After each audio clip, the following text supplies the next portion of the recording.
ça donne, ça va de l'avant. Voilà, je pense que ça va être une de ses forces, non? Corentin Tolisso, ça a été notamment en première mi-temps où il a amené beaucoup de fluidité dans le jeu parce qu'il joue très juste et très proprement. Il ne porte pas le ballon, il joue en 1-2 touches, il voit très vite, il anticipe la situation d'après.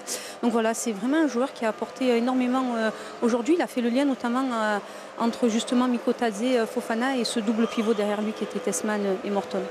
Pierre Sage, l'entraîneur du Racing Club de Lens, nous rejoint en direct en plateau sur beIN Sport. Bonsoir Pierre, merci de nous recevoir. Le micro est ici. Malang Sarr disait au micro de John Ferrer à l'issue de la rencontre qu'un match nul, un résultat nul aurait été mérité. Quel est votre sentiment? Je suis d'accord avec Malang.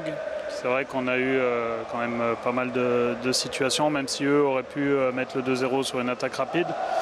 Mais bon, j'ai l'impression qu'on a livré un match pour au moins marquer un but et revenir au score. Donc assez fier de l'engagement des joueurs et un peu déçu pour eux qu'ils n'aient pas eu la récompense du point. Alors il n'est pas certain qu'il y ait toujours des défaites encourageantes. Néanmoins, est-ce que vous avez vu des choses dans le contenu qui vous permettent d'être optimiste sur les semaines à venir? Bien sûr, je pense que si on joue de cette manière toute la saison, on sera récompensé plusieurs fois, oui. Et dans ce sens, je pense que le match d'aujourd'hui est une bonne première, même si c'est neutre en termes de points. Je pense qu'en ayant été entraîneur, si on voit voyant cette équipe, ton équipe, la prestation, j'ai trouvé qu'elle a quand même réalisé un bon match, un très bon match. Je pense qu'elle a fait les efforts que tu leur as certainement demandé, que ce soit dans le pressing, dans le jeu, dans la ressortie de balle. Ils les ont eu, les situations, Pierre. Je pense que ça doit être quelque chose, un bon point positif. Même s'il y a une défaite, on est déçu. C'est vrai qu'on aurait préféré un match nul, voire une victoire. Mais en sortant de là, on peut se dire, si on répète ce genre de prestations, on va en gagner des matchs, non? Je suis d'accord, complètement d'accord. Benjamin? Non, moi, c'est pas réellement une question, c'est un peu un constat, comme lui s'il a fait. Moi, j'ai été frappé par déjà cette capacité que vous avez eue d'adaptation, de pouvoir imposer vos idées dans cette équipe. On sait que vous êtes arrivé il n'y a pas longtemps, mais on sent quand même un groupe qui fonctionne bien, qui a envie de suivre son entraîneur. On sent des idées vraiment précises. Et moi, j'ai beaucoup aimé surtout cette agressivité à la perte du ballon, cette volonté surtout de prendre l'espace offensivement. Mais on disait tout à l'heure, il vous manque peut-être ce numéro 9 qui va peut-être à la fin aller vous mettre les ballons au fond. C'est vrai que c'est un groupe qui est réceptif, donc dans ce sens, c'est plus facile de travailler. Il me facilite beaucoup aussi le travail, donc je les remercie pour ça. Maintenant, effectivement, on doit transformer notre jeu en but parce que malheureusement, il n'y a pas de note de bien joué à la fin du match et surtout à la fin de la saison. Donc dans ce sens, il va falloir finir les actions. Est-ce que ça passe par le recrutement d'un numéro 9? Je ne suis pas convaincu que ce soit la seule solution, mais dans tous les cas, c'est un sujet sur lequel on est très actif. Ça peut être une solution, en tout cas. C'est-à-dire que vous travaillez sur ce sujet, sur l'arrivée éventuelle d'un numéro 9.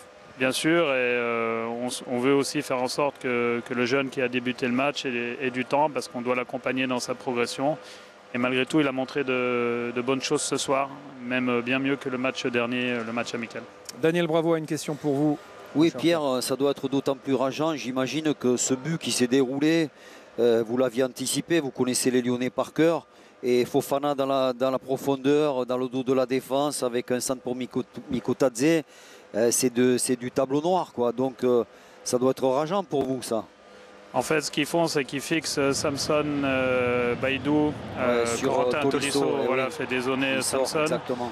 Et je pense que Ruben Aguilar est un peu trop à l'extérieur, c'est-à-dire qu'il libère l'espace. Et du coup, sur sa prise de balle, Malik peut mettre en place sa vitesse et donc donne un bon centre. Et Georges, qui était avec vous juste avant, coupe bien la trajectoire avec beaucoup d'abnégation. Donc dans tous les cas, le talent individuel sur cette situation a parlé, mais on sent que c'est une chose qu'ils ont l'habitude de faire de toute manière. Moi j'ai une question, Pierre, c'est qu'avez-vous dit à Malang Sarr durant la préparation, là, durant l'intersaison? Parce que c'est pratiquement une recrue là pour le RC Lens. Vous nous avez offert, en tout cas ce soir, le Malang Sarr qu'on connaissait quand il est arrivé gamin sous le maillot de l'OGC Nice. Il a été étincelant. Ce qui s'est passé, c'est que dès le début de saison, il a été très performant pendant les séances et j'avais ouï dire qu'il voulait s'en aller. Donc je l'ai convoqué, je lui ai dit tu n'as pas le comportement de quelqu'un qui veut partir. Donc quelle est ta volonté? Il m'a dit j'aimerais bien tenter le coup ici, j'attends qu'on qu'on m'envoie un signe en termes de confiance. J'ai dit bah, écoute, c'est assez clair, moi je compte sur toi. Si tu es dans le même état d'esprit que depuis le début, je pense que tu peux redevenir le joueur que tu étais. Parce qu'en plus, il est jeune, on a tendance à le considérer comme un ancien, mais il a 26 ans. Donc dans ce sens, il a encore de la ressource et il a connu des grands clubs. Donc il a aussi l'expérience de quelqu'un qui a presque 30 ans, quoi. Et on est d'accord que c'est un super garçon. Et en plus, dans le vestiaire, très important, dans le leadership, très important.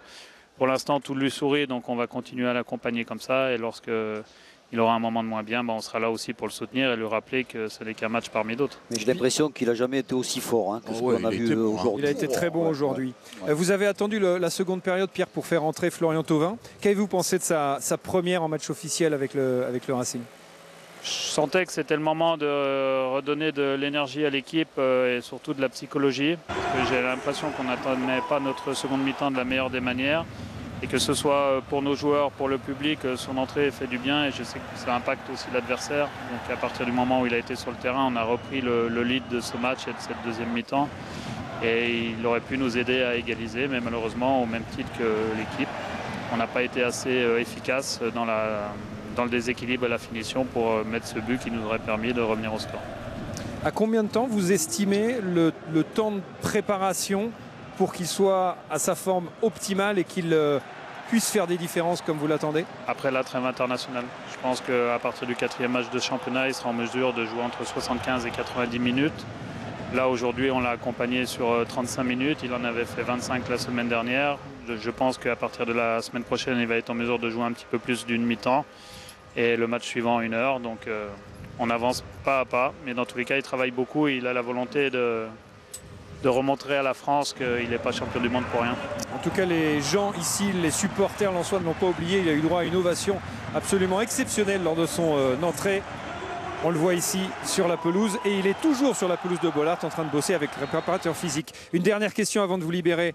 Pierre, merci encore d'ailleurs de votre disponibilité. Comment vous avez vécu ce match, vous, tout simplement, face à votre ancienne équipe, ancien entraîneur de l'OL et attaché à ce club? J'ai essayé de me détacher de tout ça le temps du match, à partir de midi, je dirais, parce que c'est vrai que j'ai reçu beaucoup de messages, il y a eu beaucoup d'articles. Mais dans tous les cas, j'avais envie de gagner le match parce que maintenant je suis dans un autre projet. C'est pas parce que j'ai eu une très belle histoire avec l'Olympique Lyonnais que je n'ai pas envie de les battre quand je les joue. Mais dans tous les cas, je respecte toujours ce club, ce qui m'a permis de vivre. Et je les félicite d'avoir gagné, mais je pense qu'on aurait mérité au moins un point. Merci beaucoup Pierre. Merci d'avoir été avec nous en direct. Je vais juste récupérer le micro, à moins que vous vouliez l'emmener chez vous. Ça peut servir parfois. Vous l'amenez dans les vestiaires? Vu qu'il y a un fil, non. Merci Pierre Sage, merci d'avoir été avec nous en direct sur beIN Sport. La victoire 1-0 de l'Olympique lyonnais ici face à Lens. Oui, on sent quand même de la frustration, de la déception. Lui aussi aurait aimé le résultat nul.